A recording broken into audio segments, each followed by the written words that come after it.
Students, you're able to hear me, right? Yes, sir. Okay. So we'll get started. So I've shared a worksheet in the group.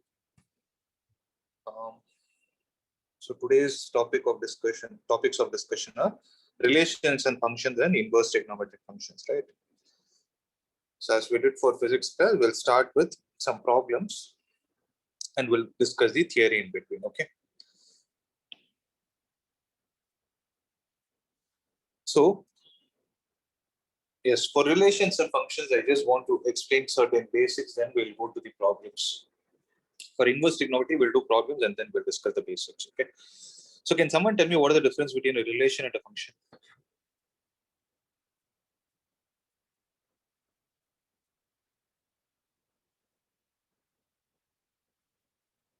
So where does the concept of relation and function actually originate from? A function has a unique image. Mhm. A Okay, function has a distinct only one image. okay. So first of all, the concept of relation and function comes from where? Sets. It comes from the concept of ordered pairs, right? So what do you mean by ordered pairs? If you have two sets A and B, if I take A, B, C, D here, if I take 1, 2, 3, 4, then what are all the combinations of ordered pairs that I can write? A, comma 1, A, comma 2, A, comma 3, something like this, A, comma 4. So all these things can be a relation. Like every term in the set A can be related to some other term in set B. For that relation to become a function, what are we supposed to do? Every element in A should be related only to one particular element in B. If that every element, that is important. Every element in set A should be mapped only to one element in set B. So that is the basic of relations and functions. Okay. So this year you mainly concentrated on what are all the types of relations. So what are the types of relations that you guys know? You know what is an empty relation, right? Then you know what is a universal relation. That is when you do A cross A, if all the elements of set A are element. So the difference here is, what is one more difference? That is the difference that you have seen between last year and this year. So last year, if you see, you would have mainly concentrated on ordered pair between two different sets. Whereas when we talk about the types of relation, a relation in set A, there is only one set that is present. So a relation in set A can be called as an empty relation under what circumstance? So if A cross A, that is, the relation is a null set, which is a subset of this A cross A. That is, when you try to map the relations or the elements of A with itself, if they do not form any relation or they do not form any ordered pair, then that type of relation is what is called as an empty relation. Whereas what is a universal relation? If A cross A is equal to R, right? So the example is also given here. So let A be the set of all students of a boys' school. Show that the relation R in A is given by R is equal to A comma B such that A is a sister of B. Is this an empty relation or universal relation? Obviously, it is an empty one, because is there a possibility for you to form an ordered pair which has a relation between A and B? Can you find the sister of A from a boys' school? Obviously, the answer is no. Whereas R dash is A comma B, the difference between the heights of A and B is less than 3 meters. That is, if you take the difference between any two boys, the A and B come from the set A, right? They both are boys. So if you take the difference between the height of any two boys, it should be less than 3 meters, which is a universal relation, right? Obviously, it is going to be possible, right? And the three main types of relation that we would have discussed is reflexive, symmetric, and transitive. Anybody with what is the meaning? A relation R in one set A can be called as a reflexive relation provided you have all the ordered pairs of the form A comma A, meaning Same elements. same element. I look at them as input and output. If the input element and the output elements are the same, where these elements A come from the set A, then that kind of a relation is what is called as reflexive. Then what is a symmetric one?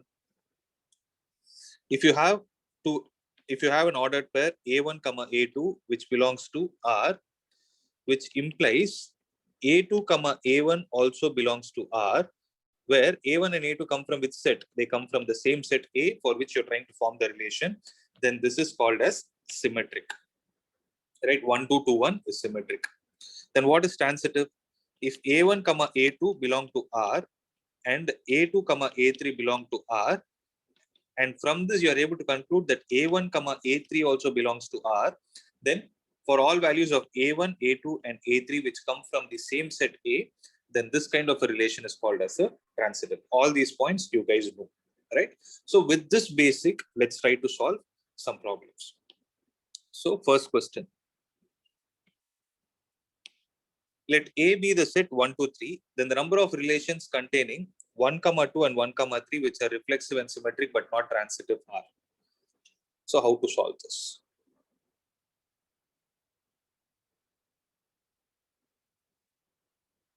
Read the question, tell me.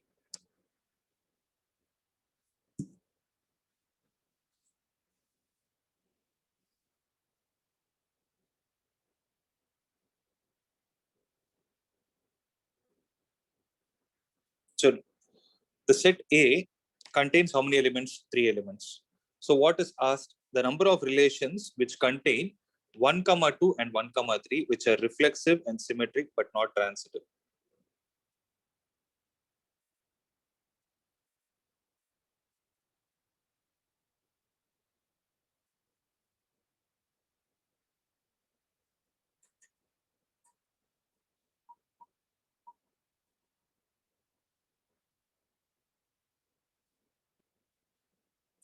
So what, since they are saying it is reflexive, then what is one of the relations? So what is possible? Since they have used the word reflexive, guys, what are the ordered pairs that I'm supposed to have?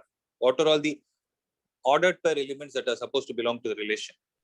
It is 1, 1, 2, 2, 3, 2, 2, 3, 3 belongs to R. Since they have told it is reflexive, then they told it is symmetric also. Symmetric means what should happen? 1, 2 can be there, 2, 1 can be there, belong to R, and 1, 3 and 3, 1 belong to R. Okay, but the relation should not be transitive. So relation should not be transitive means what should not be added?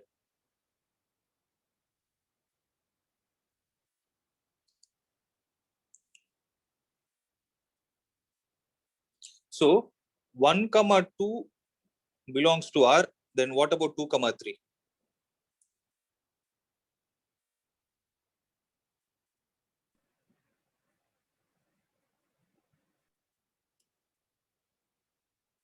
So observe 3, 1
Guys, are you able to hear me now?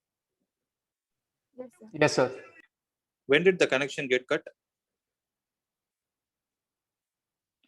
When you were discussing about the transitive relation. Okay, I took the problem in a separate page and explained. Did you guys Yeah. see that? Okay. Maybe the host can share this meeting.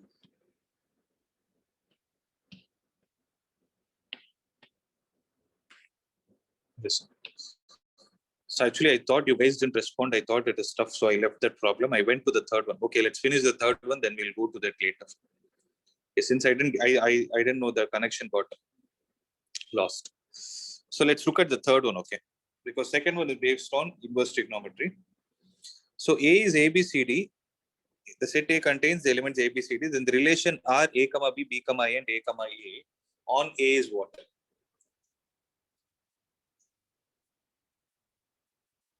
Is it reflexive? No, sir. Why? Because for reflexive, BB, CC, and DD should exist, but Yeah, they're missing. Okay, it is not reflexive. Reflexive eliminated. Is it symmetric? it is symmetric, sir. Yes. If A Yes, comma sir. B is existing, B comma A needs to exist. Whereas with respect to A comma A, we are not worried about, right? So had it been like this, A comma B, B comma A comma C, A comma A. Is it reflexive? Still not, sir. Why? No, sorry, is it symmetric? Sorry. No, not symmetric either, because CA should also exist. Yes, A comma C is there, C comma A is missing, so it is not symmetric. Okay. So in this case, it is symmetric. What about being transitive? A comma B, B comma A. Is it transitive? The answer is no. So answer is going to be it is symmetric only.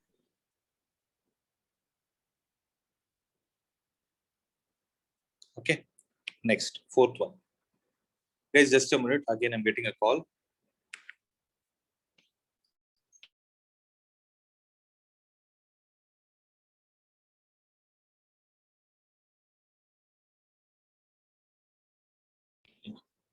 We'll proceed to the next one.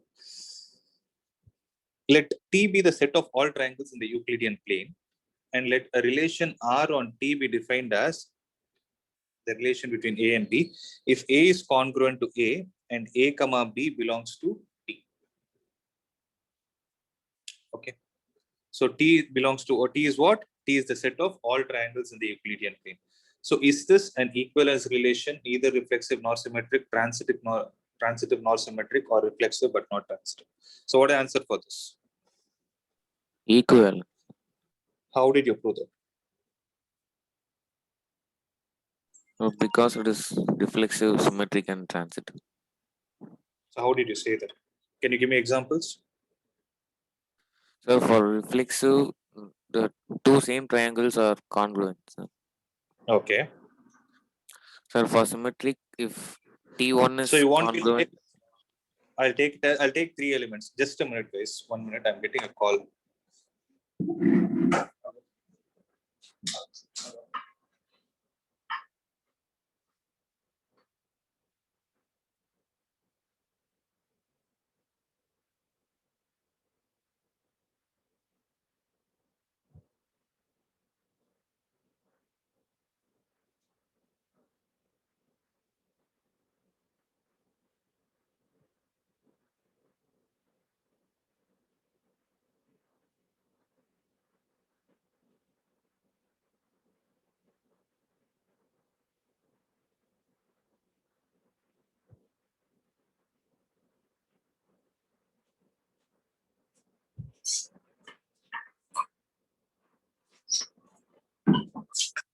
Yeah, sorry. Please continue. You were saying something.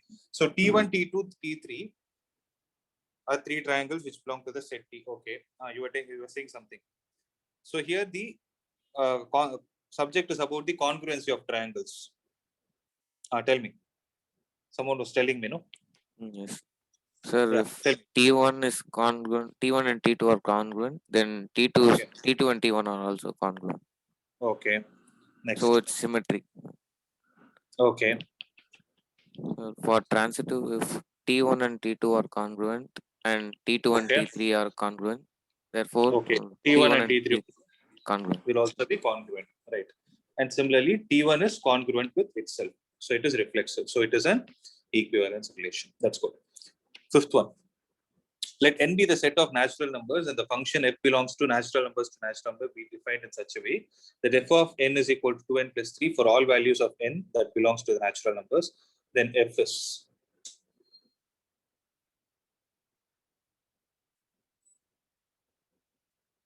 So do you guys know I hope you guys know one-to-one, on-to-end bijective, right?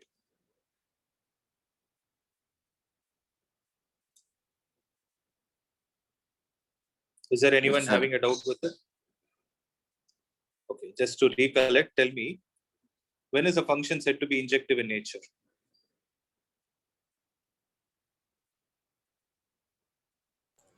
When all the elements have unique images.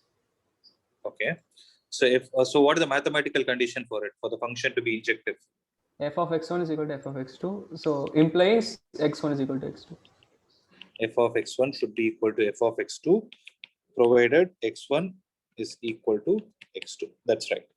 So if it is not getting satisfied, then it is a many to one function. So that is also a known fact, right? Similarly, if you talk about a function that is mapped from x to y, it is said to be an onto or a surjective function if every element of y is the image of some element of x, means the codomain should be equal to the range. So what is the mathematical condition for it? F of x should be equal to y. Okay. Then when can you say it is a bijective? Bijective is obviously when it is one-to-one and onto, both the conditions are satisfied. Now, keeping all these points in mind, tell me what is the answer for this. So f of n is a function which is given as 2n plus 3. Okay. Then n belongs to what? The natural number set. So when you give the input as a natural number, the output also should come out as a natural number. That is why it is mapped from n to n. Then this function is what?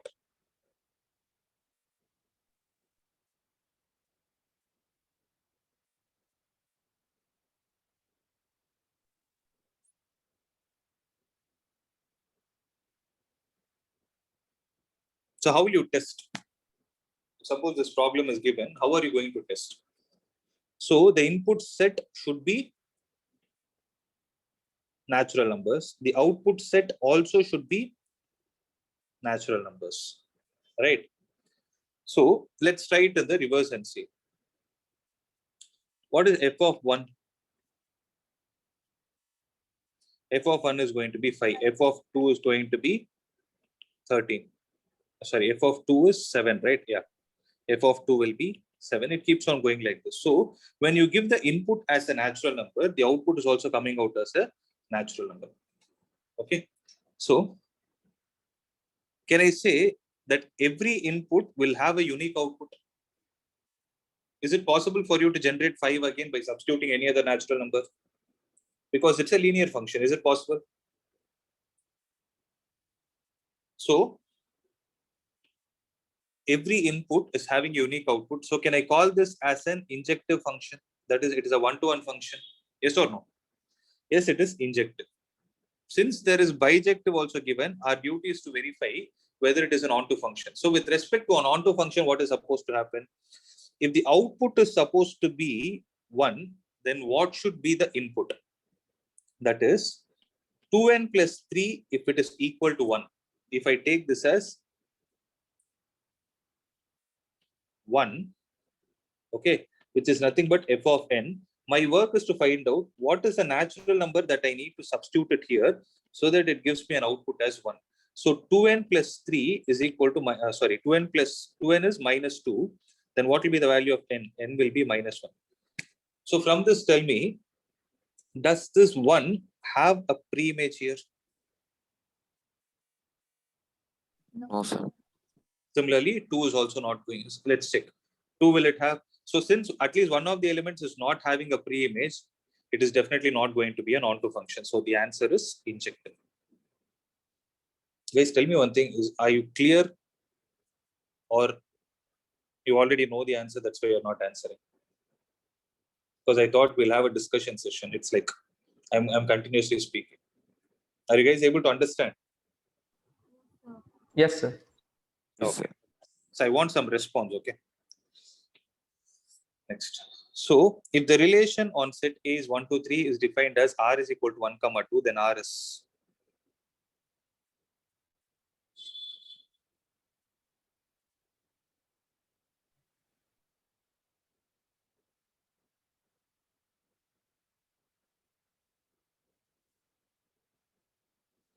so is it reflexive? Obviously, no. No, sir. Is it symmetric? No, sir. No. 1, 2 is there, 2, 1 is not there. Is it transitive? So it's actually a tricky question. Wait.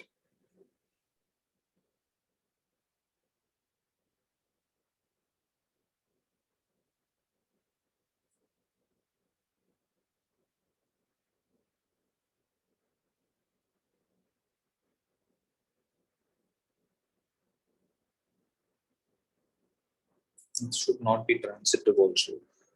1, 2.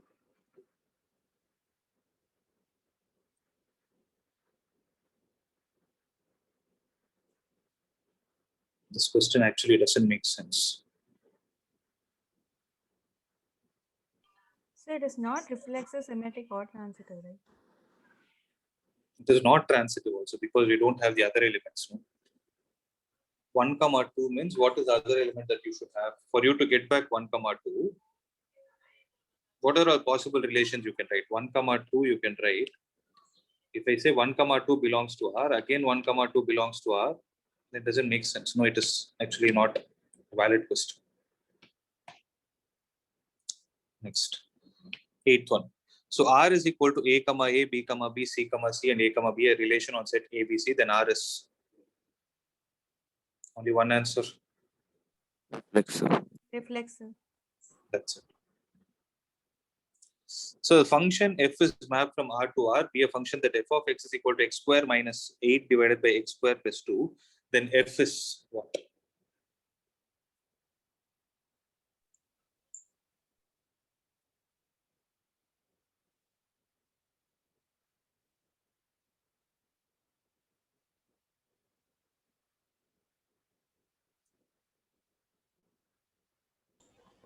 Sir, So first we can should it- do f of x1 is equal to f of x2, and then see if it's a lengthy process. It's a lengthy process actually. So Let's it's see if we B, can right? eliminate.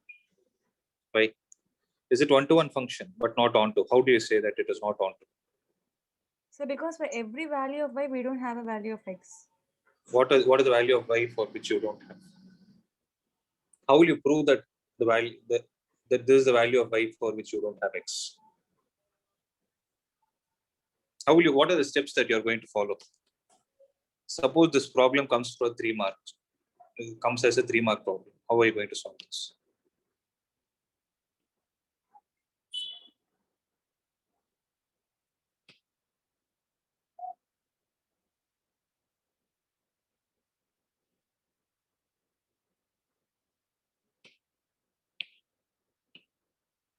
Tell me. So what are the options? They are given 1-to-1 and onto. They have told 1-to-1 but not onto but not 1-to-1, neither 1-to-1 nor onto. So we have to check that. So can it be a 1-to-1 function? Because let's see, no other option. No. So x1 square minus 8 divided by x1 square plus 2 is equal to x1 square. X2 square. Okay, x2 square minus 8 divided by x2 square plus 2. Since it's a quadratic equation, what can you say? You will definitely have, X1 equals x2. you will have, no, you will not have x1 is equal to x2. You can have a positive and a negative value for which this condition will get satisfied. Means x1 whether is it is a equal to positive, plus or minus x2. it will be plus or minus x2. You will get something like this. Here, you can definitely not prove that x1 is equal to x2. Only reason being, it's a quadratic function. You're able to understand? Means here Yes, you're sir. doing a trial and error method only. I'm not sitting and proving everything. If you do a cross multiplication and then solve, you're still going to get the same thing. Okay, so it is definitely not on one-to-one. So that is rejected. What about an onto function? So for it to be an onto function, if you write f of x is equal to y, like how you find the range, x square minus 8 divided by x square plus 2 is equal to y. X square minus 8 is equal to x square into y plus 2y, which implies x square into 1 minus y is equal to 2y plus 8. Then x square will be equal to 2y plus 8 divided by 1 minus y. It is under a root. Okay. So what is the value of y for which x does not belong? So One. remember the domain and the codomain. So if you substitute y is equal to 1, y is equal to 1, does it belong to the real number? So there is a real number 1 for which We don't For have a which? value of x. x. So it is not onto also. So it is neither a one-to-one function nor an onto function. Did you understand, guys? Yes, sir. Yes, sir. Are you clear with how to think? I'm not saying that these problems are going to come. Yes, sir. Yes, sir. Okay, that is more important for me.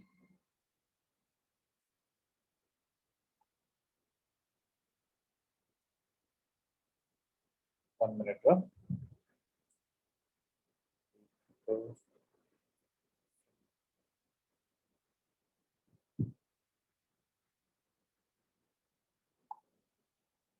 Okay, next.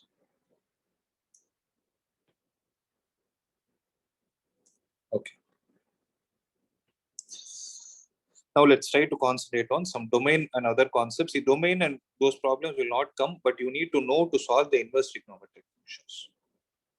So that's why I'm doing just 2 or 3 problems based on it. Tell me how to find the domain.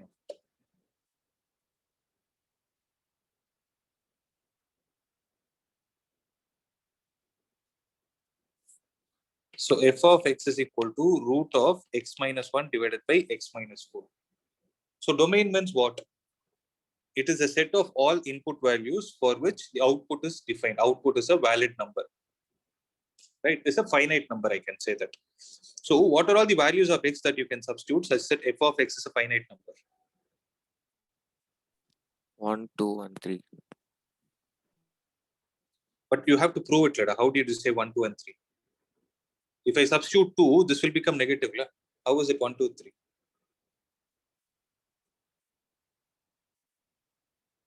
Sir, option D, sir. Option D. D is right. Did you do trial and error method? Yes, sir. Problem on the everyone. How are you going to do? So first, sir. it can't be defined for x is equal to 4, sir. Let us see. Let's say the same problem is coming in continuity and differentiability in Kepran. Oh, sir, where we come, sir? That is what I'm looking for. So continuity and differentiability, if the same question is asked, define the points at which this function is continuous in Fortran. That time you can't do trial and error. First of all, MCQs are not there. I gave it in worksheet. This solve. So y is equal to put a square panlama, sir. You cannot do that. No? You don't do that. No. Director, how are you going to deal with this function? Whenever you have a square root of something, how are you going to deal with it?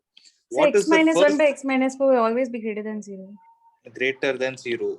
X minus 4, it is not only greater than 0, it can be greater than or equal to 0. Yes, right. Then x minus 1 should be greater than or equal to, so x is greater than or equal to 1. So 1 is within the limit. So everywhere the 1 is included, right? So, okay, have this as point number 1. Then what else can you do? So x minus 4 can't be 0. So x minus 4 should not be equal to 0. So what is the answer? X minus 4, x should not be equal to 4. So 4 should not be included. So let's take it like this: 0, this 1. What are all the checkpoints? 4. So x should be greater than or equal to 1. So 1 is included. Okay. X should not be equal to 4 means there is a point of discontinuity here. So next is What else can it be? Sir, because it is under the root, it should be either x greater than 1 or x greater than 4, or Okay. x less than 1 and x greater X than less 4. than. Yes, x greater than 4 or x less than 1 or x less than 4. Both should simultaneously get satisfied. So what is the answer for this? So x greater than 1, x greater than 4 means the least value 4 for to greater than is infinity. 4 to infinity, or means union, means x should be less than 1, x should be less than 4. So when you take the number line, which number comes? So x can be less than or equal to 1, and Minus x should be infinity to strictly. One mistake is x should be greater than or equal to 1, x should be greater than 4. Why didn't I put equal to? Because it's in the denominator. Can be zeros. So adanala it is minus infinity to 1. So if this is a continuity and differentiability problem, you can say that the function is continuous within these points. At the same time, if it is continuous, then you can check the differentiability. See, generally they don't ask this stuff.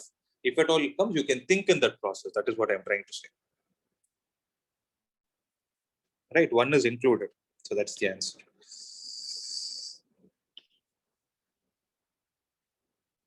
Right, so generally range problems are not needed. Can I move on to inverse trigonometry, guys? Yes, sir. Right. So inverse trigonometry, most of you have asked, what is actually troubling in inverse trigonometry? If you tell me what is the difficulty, I can tell you.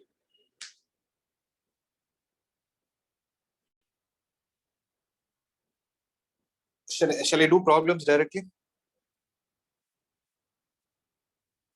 Yes, sir. Okay. So tell me how to solve this one.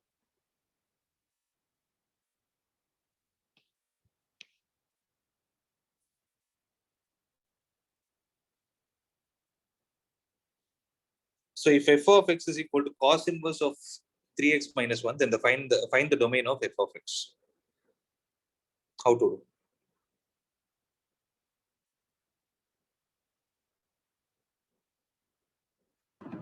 -3x minus 1 will be in between -1 and +1. That's it. Because so 3x minus 1 should be less than or equal to 1, greater than or equal to -1. Solve this and tell me what is the answer.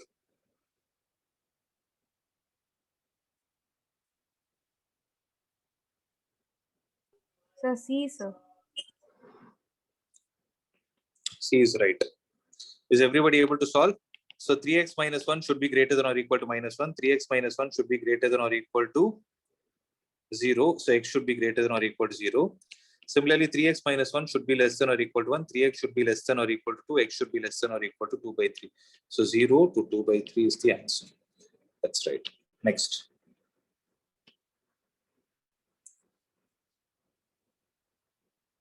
So range problem we need not worry about. So this we have solved, this we have solved. Yes. Next is, if this problem comes, how are you going to do? If tan inverse x, or tan inverse of 1 plus x plus tan inverse of 1 minus x is pi by 2, then x is how much? So how do you people think? How are you going to solve that? Tan inverse of x plus cot inverse of x is pi by 2. Okay, but okay, you want to solve it like that. Then 1 plus x So by tan 1. see actually Can you use the formula? you can directly use the formula. See, most of them what they do, tan inverse x plus tan inverse y is nothing but tan inverse of what? X plus X plus y by 1 minus x. 1 minus x. You can either use that, or with the logic that you use, tan inverse. Okay, that is of no use actually. Yes, tan inverse x plus tan, this thing means tan inverse of x plus y, that is 1 plus x plus 1 minus x divided by 1 minus 1 plus x into 1 minus x is nothing but pi by 2. So x and x will get cancelled. So it is tan inverse of 2 divided by 1 minus of 1 minus x square. That is pi by 2. So 1 and 1 will get cancelled. So tan inverse of 2 divided by x square is pi by 2, which implies 2 by x square is infinity. What will be the value of x? It is 0. Is there an option? Okay. See, generally, if you had MCQs, you could have done trial and error method. That's a different story. Sir, Since you it deleted that, sir, Edra, in the tan inverse formula. deleted now, what is going to suddenly they will ask. I'll be very honest. Okay, last year I'll tell you what happened with another subject. All of a sudden they ask some scientist names which is not even there in textbook. They were blue box learn the sudden I get and you cannot go Oh, and ஆமா argue sir. with. Yes sir, I remember sir. Yes sir. Okay, so we cannot go and argue with them saying that this is deleted. No, for that 1 mark. What is harm in learning this? Yes, yes. logically yes. Correct sir. That's better. அது பண்ணுங்க. Because see, if the same problem comes in some other chapter, it might help you. See, for example, இங்க இது இருக்குன்னு வெச்சுக்கோ. Wait. I saw one problem. See, suppose these kind of problems come in integration, okay? Because this is the base for your calculus, right? This comes in integration, you cannot go and say that this part is deleted, that part is deleted. It is going to save your time. So, Sir, even in integration, the formula where integral of root of a square minus x square, அதெல்லாம் வந்து it's used in ellipse, no sir? Ellipse area of ellipse area. But the direct formula is deleted, sir, in the from the. So what you learn it? You learn it. No, see, just because it is deleted, if you write in the exam, it is not like they are not going to give you marks. Deleted, like I'm stressing on this point. Everybody listen, okay, carefully. Even in deleted, if you open and see, CBSE has insisted on one point, saying that if that is a connecting point for something else, then you better learn it. For example, inga kuda pathina inverse functions and all they have deleted, right? So without knowing an inverse function, how are you going to know what is an inverse trigonometric function? Or bijectum therinjadane you will be able to solve. Then how are you going to skip it? Correct? I've taught you, you better learn it. You'll be better than others. Sir. Tell me, ma. Yeah, so basically for the chapter in vectors, there is this one formula for distance where it's b1 cross b2 in dot a2 minus b1. Yeah, so can we use a scalar triple product for that, even though it's deleted? Yeah, you can. If you know it, scalar triple product is nothing but finding the thing using determinants. That's it. That's the scalar triple product. Though it is removed, you can use it, obviously. Because the same formula, how they would have explained it here in the form of determinant only. You know it. It is the backend data is scalar triple product or box product. But you are going to show that it is determinants in the paper. Okay, so yes, you can use it. Yes. Okay. So the principal value of cot inverse of -1. So what is the principal value of all the functions? There will be a table that is given here. So the principal value for sine inverse is what? The domain is going to be -1 to 1. What is the principal range? It is going to be -π/2 to +π/2. Why are we doing it? Why is it only -π/2 to π/2? What is the reason for it? Why do we need to restrict something? Tell me the answer.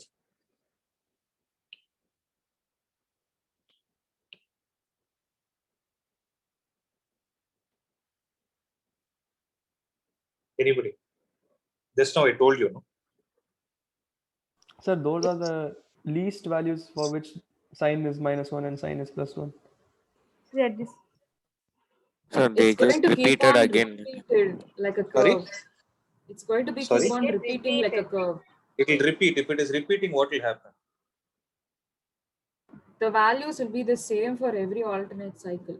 So what is the harm in that kind of a thing happening? It can happen, no? The values are just going to be the same. So instead you just take the interval. That is not the reason actually. If that keeps repeating itself, no? If you do a horizontal line test. So why is a horizontal line test done? If I draw something like this, okay, I need not sit and solve a problem to find whether a function is 1-to-1 or onto. If I draw a line horizontal to x-axis, if that line is cutting the curve at many points, then what is the meaning of it? There are many values of x for which you have the same value of y. Then what kind of a function is it supposed to? Will it be? Many to 1. It will be a many to 1 function. But what is the necessary condition for an inverse to exist? 1-to-1 function. 1-to-1. 1 to 1 and it should be on to. That is the reason why if you try to take the inverse of it, this is the range in which it is having a 1-to-1 function and on to function. And this is the basic thing. Okay. You can find a similar kind of pattern somewhere else also. Clear? You can find a pattern here also. The shape of the curve will be something similar. But we don't take it because that is the point. So this is the principal value. And that is the reason why we call it as principal range, because you're actually trying to convert a many-to-one function into a 1-to-1 function and onto function. So that is why this is also called as a restricted domain or restricted range. You're able to understand that. So you need to know this basic. It is not because it is repeating itself many times. It's because the horizontal line test fails. Okay. So cos inverse of -1 to 1 is how much? It is 0 to pi. So you have to remember these values. So minus pi by 2 to pi by 2 exists for what values? So minus pi by 2 to pi by 2. You can remember it like this. So within the closed interval, with 0 eliminated, then minus pi by 2 to pi by 2 open interval. So you will have a pattern like this, and you will have a pattern for 0 to pi except pi by 2, and you will have another 0 to pi. So which is open interval, which is closed interval. So this closed interval minus pi by 2 to pi by 2 is for sine inverse of x. Closed interval minus pi by 2 to pi by 2 except 0 is for cosecant inverse x. Minus pi by 2 to pi by 2 open interval is for tan inverse x. Similarly, 0 to pi closed interval is for cos inverse x. 0 to pi closed interval except pi by 2 is for secant inverse x. 0 to pi open interval is for cot inverse x. So cot inverse of -1, its principal value is how much? Keeping all these points in mind, how are you going to solve this? So what are the steps to be followed, guys? So cot inverse of -1, if you take it as x, then -1 is equal to cot x. Right? So what can we do for this? Sir, as cot is positive in third quadrant, we can take it as pi plus pi by 4. You want to take pi plus pi by 4. Pi plus pi by 4 is out of its principal range. 0 to pi plus. Why are you going to third quadrant? Second quadrant. It is second quadrant. So can I write it as cot of 1 minute? So you can take it like this. Cot x is equal to -1, which implies cot x is equal to minus of cot pi by 4. Can I write it like this? But where will this thing become negative for the first time? Between 0 to pi. So 0 to pi by 2 is going to be first quadrant. There it can't be negative. So you cannot leave it as cot pi by 4.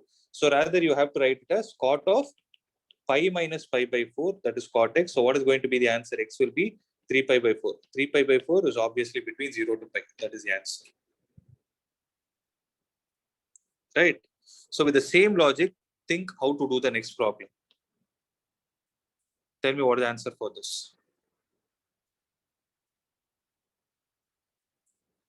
So cos inverse of cos x is equal to x for x belonging to what parameters? Okay, tell me one thing. Are you guys clear with this? There is one Yes, sir. confusing factor. Yes, sir. Okay. Cos of cos inverse x is also x. In the clarity, okay. It will appear as if they are same. But what is the value of x here and what is the value of x here? Do you have clarity of this thing? That is what I'm concerned about. Cos of cos inverse x is also x. Here x belongs to what? Here x belongs to what? In the first, it's minus pi by 2 to pi by 2. Second, it is Why- minus why- 1 to why- 1. why? Why is it minus pi by 2 to pi by 2? Because it's cos x, Okay. not inverse. Yeah. 0 Okay. to Sorry, 0 to pi. Sorry, 0 to pi. Hmm. Sorry. Then here x belongs to, here what will you substitute? You will substitute numbers. So cos of something means that something is angle. Cos inverse of something means some number. It is -1 to 1. Okay, have this point in your mind and try to solve this problem. So cos inverse of cos 13 pi by 6 is how much? So 13 pi by 6, you have to, how are you supposed to check? 13 pi by 6, does it belong to 0 to pi? No, sir. No, sir. No. Then what should happen? You should actually make it fall. So this you would have done in last year trigonometry, correct? 1 minute. So you need not sit and break your head. What you can do is you can look at the values and tell. So cos inverse of cos 13 pi by 6. So 13 pi by 6 belongs to which quadrant? It is 2 pi plus something. It belongs to the first quadrant. So what we can do is 13 pi by 6. So what is the nearest multiple of 6 that is close to 13? 2. 12 pi plus pi divided by 6. So you can write it as 2 pi plus pi by 6, right? So cos inverse of cos 2 pi plus pi by 6, right? So cos inverse of cos pi by 6. What will be the answer? It is pi by 6. So do we have an option like that? Yes. Pi by 6.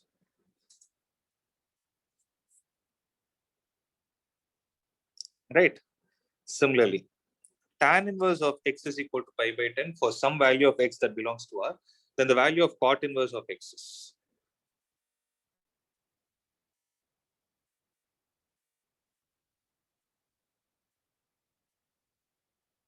It's a good question.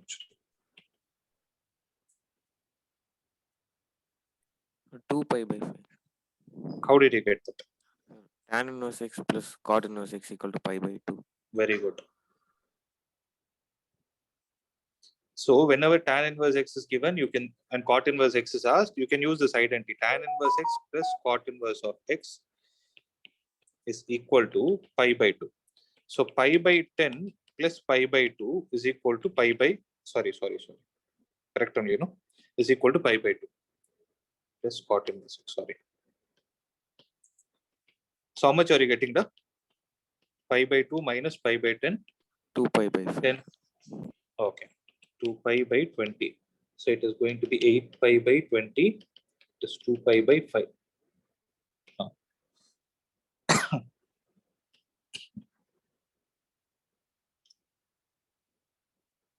Let's try this problem.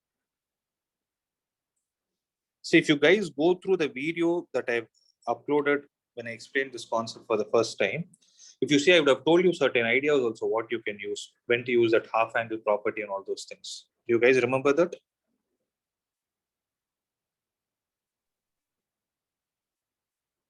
So this thing, root of 1 minus cos theta by 1 plus cos theta is tan theta by 2. You keep using all these concepts.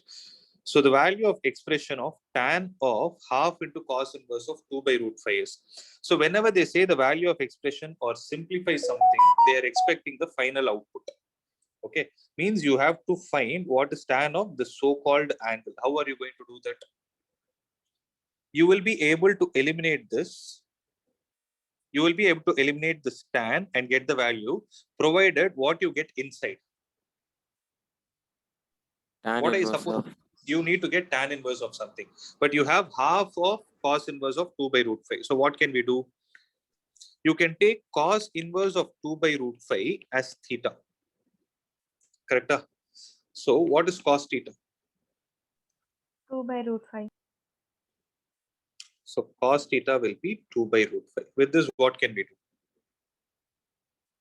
So you can find the value of tan theta. So okay, you find tan theta. How much is tan theta? So triangle theta 2 root 5. How much is this? 5 minus 1 by 4, 2, it is 1 by 2. So tan theta is 1 by 2. Okay. So tan of tan theta by 2. So how can we solve?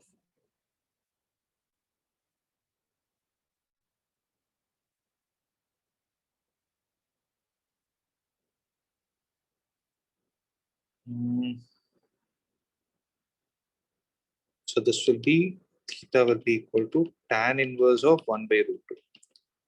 It should be a slightly lengthy problem, but let's try it out. So tan of tan theta by 2. So what can we do? I need to make this half of something, or else can we do one thing?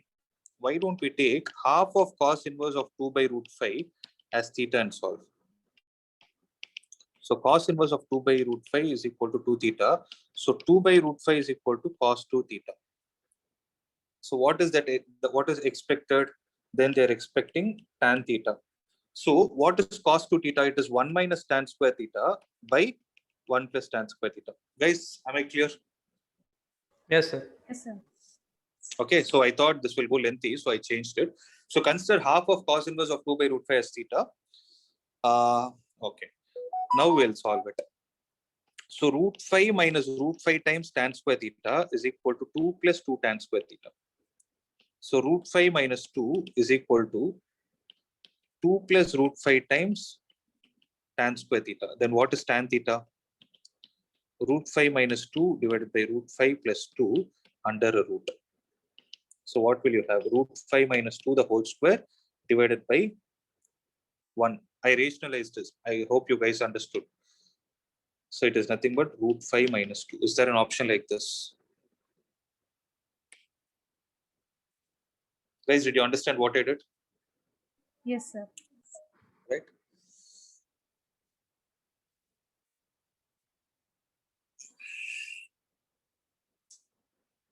If anyone is finding it difficult, please let me know.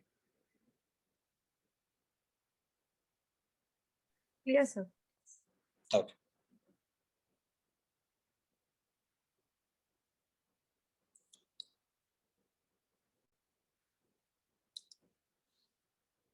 Next one, the principal value of tan inverse of tan 3 pi by 4. What is it? Principal range minus pi by 2 to pi by 2, right? So tan inverse of tan theta is equal to theta, provided theta belongs to minus pi by 2 to pi by 2. So 3 pi by 4 is greater than pi by 2. So how can Pi you by write? 4. Minus pi by 4. It is minus pi by 4.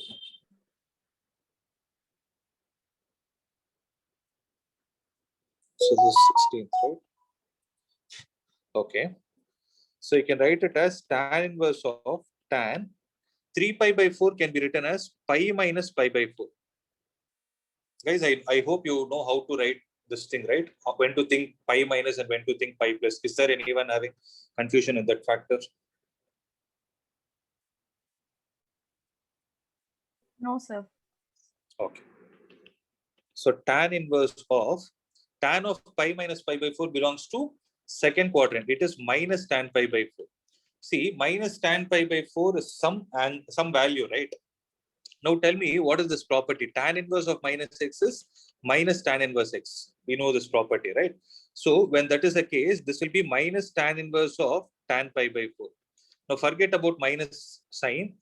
Check what is going to be the answer for this. Answer will be pi by 4, since pi by 4 belongs to minus pi by 2 to pi by 2. So the answer is minus pi by 4.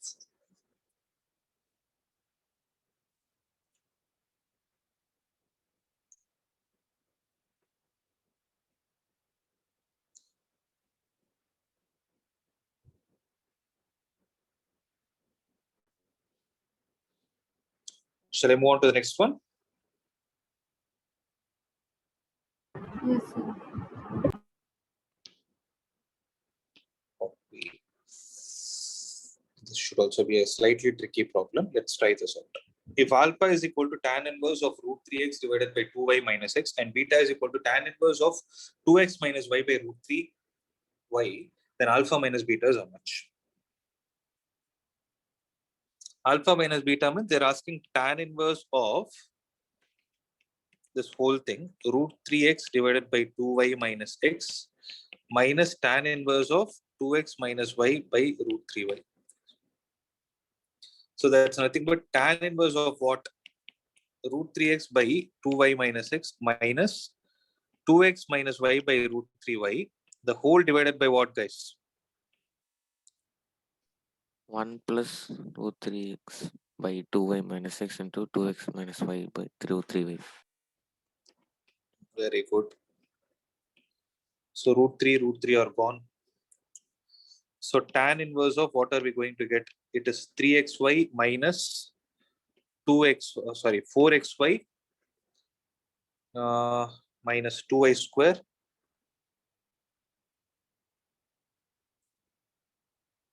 is there anything that is getting cancelled? Let's see.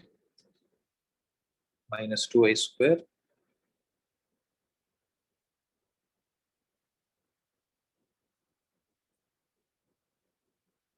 One minute. Sir, yes, sir. Sir, it will get cancelled, sir. What is getting cancelled? Sir, the XY term will get cancelled. Is it so? Let me do it again. So the LCM is going to be the same in both the numerator and denominator. So LCM part will get cancelled. I hope you guys are able to visualize it. So 3xy minus 2x minus y into 2y minus x. So this will be the part, and 2y minus x into y plus 2x square minus xy. Let's take it like this. So tan inverse of, so what are you getting the final answer, Siddharth?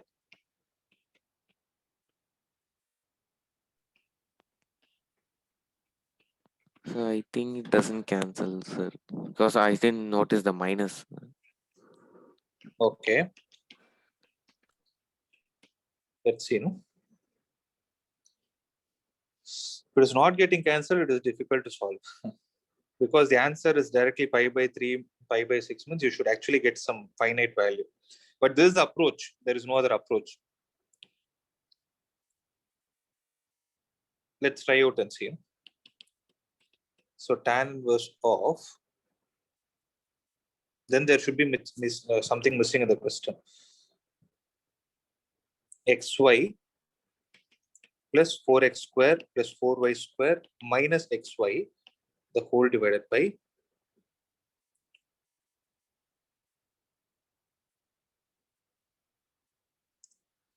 one mistake I made is here LCM will be root 3y into 2y minus x, and here the LCM will be y into 2y minus x. Then you will actually have 1 by root 3 here. So we have to add a root 3 here. Have it in your mind. Minus xy minus xy. So for multiplying 2x minus y and 2y minus x, it should be 4xy. You wrote it as 2xy. Here, numerator. Where did I do that mistake? Okay, okay. Yeah. Okay, 4xy. So it should be 5xy. Then you will have minus xy. Something will get cancelled. Huh? Is this right? See? So 4xy, 5xy, it is minus 2xy. Now is it fine? Then I think the denominator will also support. Yeah? Then this will be 2x square plus 2y square. So 2x square plus 2y square. Yes, the denominator is also 2x square plus 2y square minus 2x square. Yes, now is it fine? It is fine. So tan inverse of 1 by root 3. Guys, I hope you understood. It's only Yes, calculation part. So tan inverse of 1 by root 3. Now how much is the answer? 5 by 6. 5 by 6. That's the answer. So there is no difficulty in this except solving. Be careful, okay? 5 by 6. Shall I move on to the next one?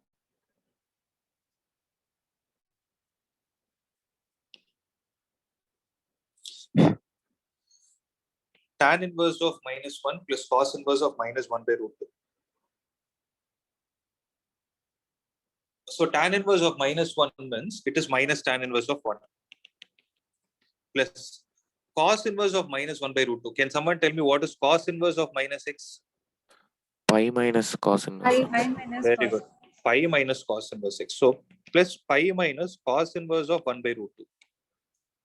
So minus pi by 4 plus pi minus cos inverse of 1 by root 2 no pi by 4. Cancel minus pi by 2. So pi minus pi by 2. Pi by 2 is the answer. Is there an option? Yes, pi by 2. So pi Illama, see pi. Yeah, yes, sir. Yes. Oh, sorry. No. Pi made a by mistake. 4. Pi by 4. Yes. So pi minus pi by 2 is pi by 4. Pi by 2. 90. So 4 cos inverse x plus sin inverse x is pi. Then the value of x is how much? This is a good problem. So 4 times cos inverse x plus sin inverse x is pi. It's a good problem, guys. I want to see how you guys are going to think in terms of identity.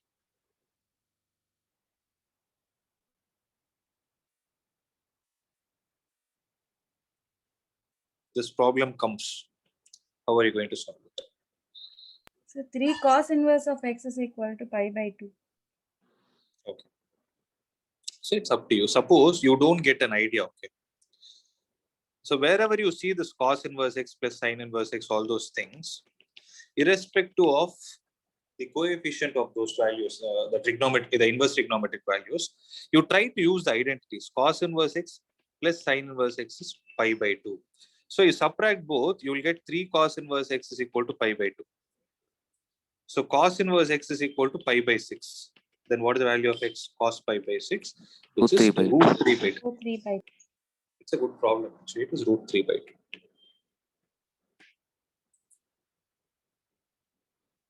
Right. We'll do one last problem. 2 marks part and 3 marks part. I'm leaving it to you. But if there is any doubt, you can approach me. Okay.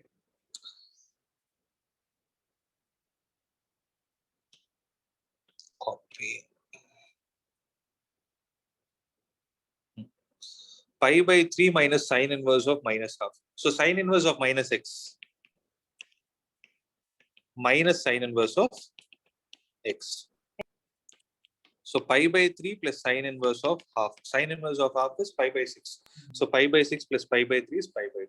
It's a simple one. Right. Let me see if there are any good problems, tougher problems in inverse trigonometry, which I'll try to solve. Okay.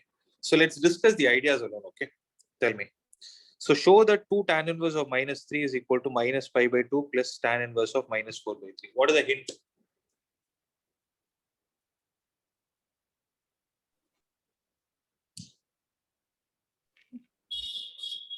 Tan inverse of minus 4 by 3 minus 2 into tan inverse is equal to pi by 2.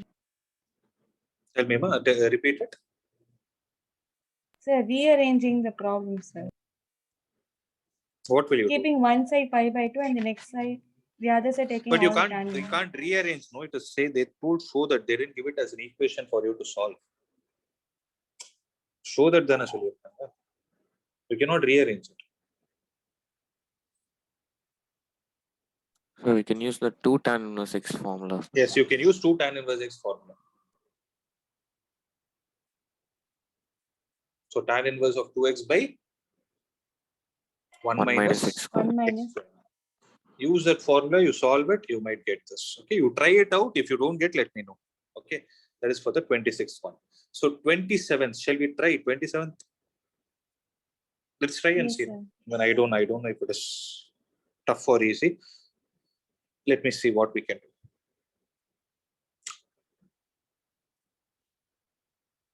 One minute. So you guys also think, no? So how do you want to proceed? Say.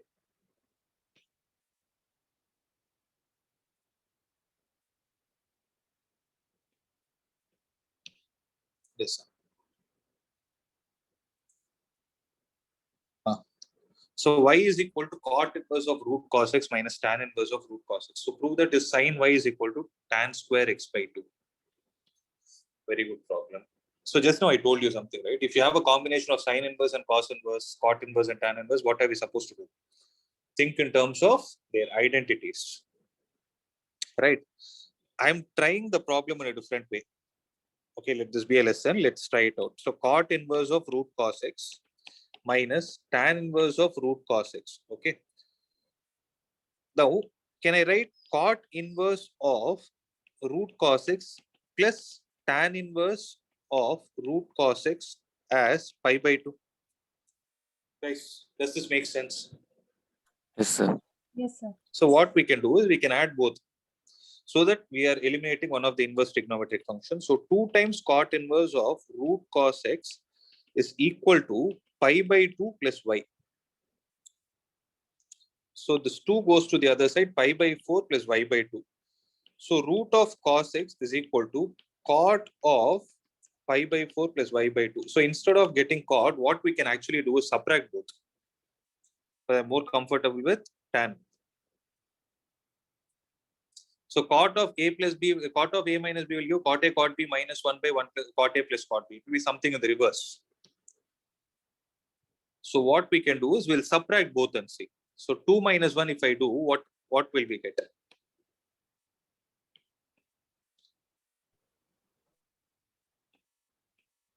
Pi by 2 minus 4.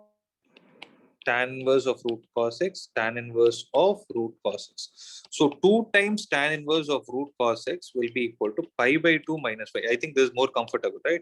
So tan inverse of root cos x will be equal to pi by 4 minus y by 2. So root cos x will be equal to tan of pi by 4 minus y by 2 is tan a, that is 1 minus tan theta by 1 plus tan theta. So 1 minus tan y by 2 by 1 plus tan y by 2. Correct? So root of Yes. cos x, can I write it like this? Root of 1 minus tan square y by 2 by 1 plus tan square y by 2. Is it going to be of any use? I don't know. Let's try and see. No, is equal to 1 minus tan y by 2 divided by 1 plus tan y by 2. So what gets cancelled? So root of, I can write it as 1 minus tan y by 2 into 1 plus tan y by 2 divided by 1 plus tan square of y by 2. 1 minus tan y by 2 by 1 plus tan y by 2. So what gets cancelled? This cancel this square root times square on both the sides. 1 plus tan y by 2 by 1 plus tan square y by 2 is equal to 1 minus tan y by 2 divided by 1 plus tan y by 2 the whole square. It's going lengthy. Yeah? It's too lengthy. So what are we supposed to prove? Sin y is equal to tan square x by 2. Nowhere x is there.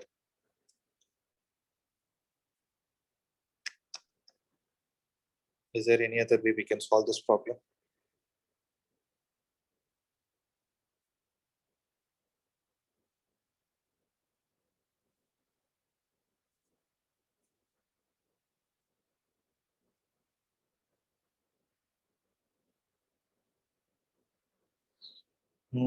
Okay, let's try this in a different way and see.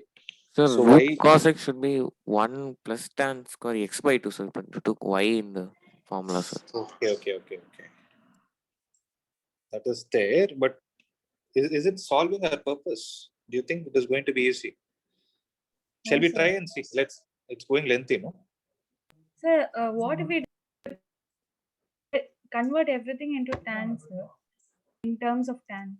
That's what we did. I think something we overlooked. So why don't we try with this step itself?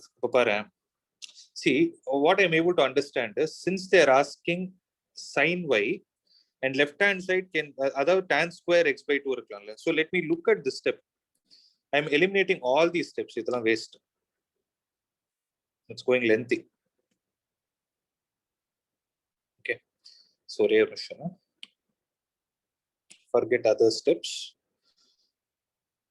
So 2 tan inverse of root cos x can be tried to write in terms of, see, look at the way I'm thinking. Okay, I'm repeating it again. Look at the way. 2 tan inverse of root cos x, can I write it in terms of cos? 2 tan inverse of x can be written as cos inverse of 1 minus x square by 1 plus x square. Yes, sir. So can I write this as cos inverse of 1 minus cos square x divided by 1 plus cos square x? Actually, not 1 minus cos square x. 1 minus cos x. It is cos x. I know it's root cos x.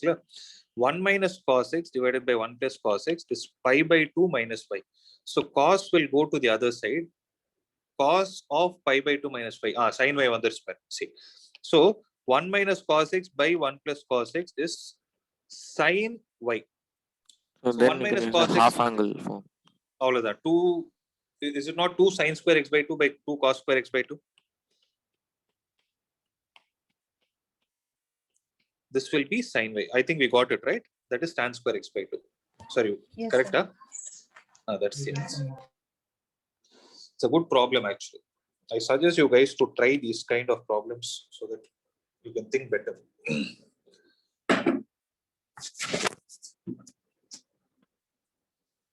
Right. I hope everybody made a note of it.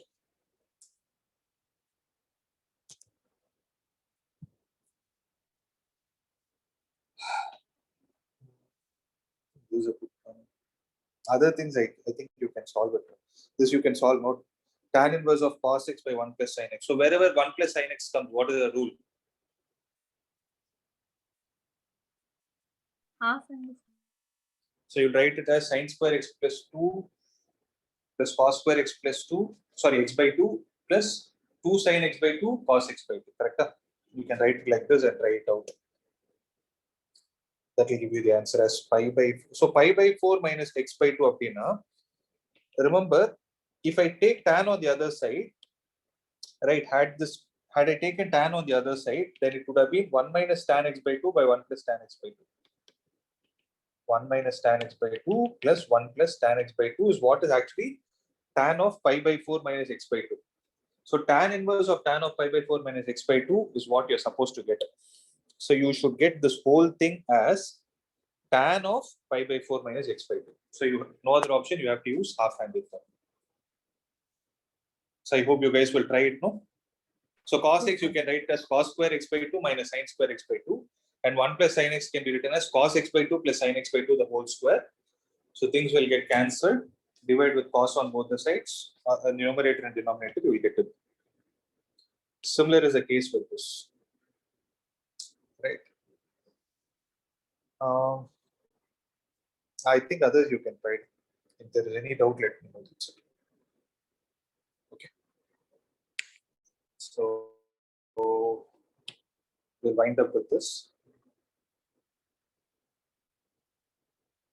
Sir. Yeah, tell me. Sir, remember the transitive question? Which one? Huh? I don't exactly remember the number, Your but voice it is was a 1 mark breaking. question. It was a 1 mark question, sir. In today's discussion, huh? Yes, sir. The first one you're saying. Yeah, the one where none of the options were matching. The transitive thing. Yeah. Yes. What happened to that? Sir, there was a similar question in the NCERT book where the order per AB was given, but BC wasn't there. And the solution was it is transitive. So what did they say? How did they prove it? So I think transitivity holds true unless there's like a special case given where BC also exists and AC doesn't exist.